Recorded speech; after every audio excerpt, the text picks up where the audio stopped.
L'Europe, ce n'est pas Lampedusa, c'est notre civilisation. L'Europe, ce n'est pas l'organisation de Bruxelles, pas davantage une monnaie ou une banque centrale. L'Europe, ce n'est pas un espace mondialisé et sans frontières.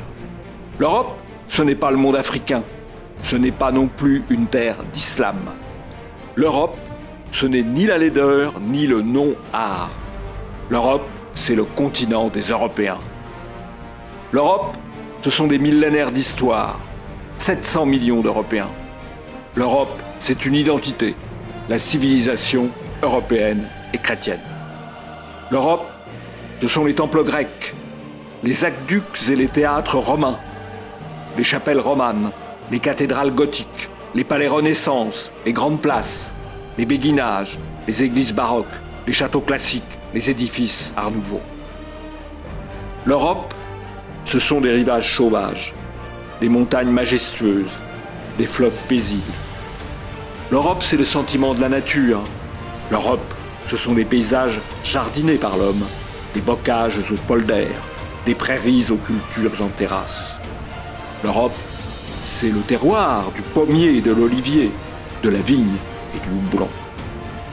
L'Europe, ce n'est pas l'univers de la bouffe industrielle, c'est la gastronomie de l'huile et du beurre, du vin et de la bière, du pain et du fromage, du saucisson et du jambon.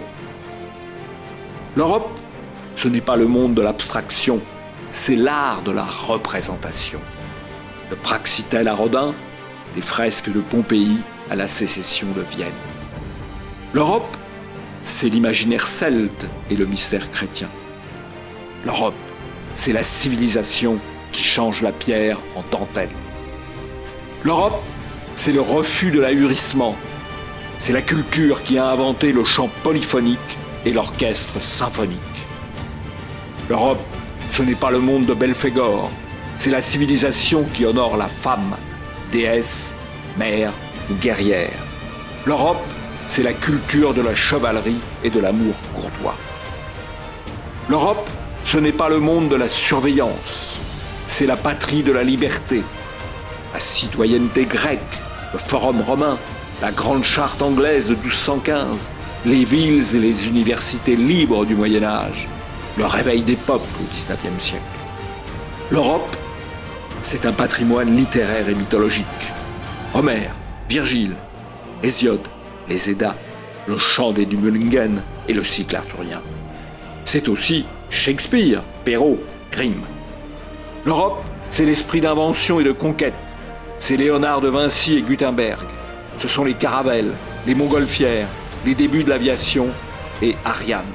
Ce sont les ponts jetés sur les mers. L'Europe, ce sont les héros qui l'ont défendue au cours des siècles. C'est Léonidas et ses 300 Spartiates sauvant la Grèce de l'Asie. C'est Scipion l'Africain préservant Rome de Carthage. C'est Charles Martel repoussant l'invasion arabe. C'est Godefroy de Bouillon délivrant les lieux saints et fondant le royaume franc de Jérusalem. C'est Ferdinand d'Aragon et Isabelle la catholique libérant Grenade. C'est Ivan le Terrible éloignant les Mongols de la Sainte-Russie. C'est Don Juan d'Autriche, victorieux des Turcs à Lépan. L'Europe, ce sont des hauts lieux. C'est le Parthénon, la place Saint-Marc, Saint-Pierre de Rome, la tour de Belém, Saint-Jacques de Compostelle, le mont Saint-Michel, la tour de Londres, la porte de Brandebourg, les tours du Kremlin. Tel est notre récit civilisationnel. Aujourd'hui, l'Europe est l'homme malade du monde. Elle est culpabilisée, colonisée, affaiblie. Ce n'est ni fatal, ni durable. Arrêtons la repentance. Retrouvons le fil de la longue mémoire. Écoutons le message d'espoir de Dominique Vénère. Je crois aux qualités spécifiques des Européens qui sont provisoirement en dormition. Je crois à leur individualité agissante, à leur inventivité et au réveil de leur énergie. Le réveil viendra. Quand ? Je l'ignore. Mais de ce réveil, je ne doute pas.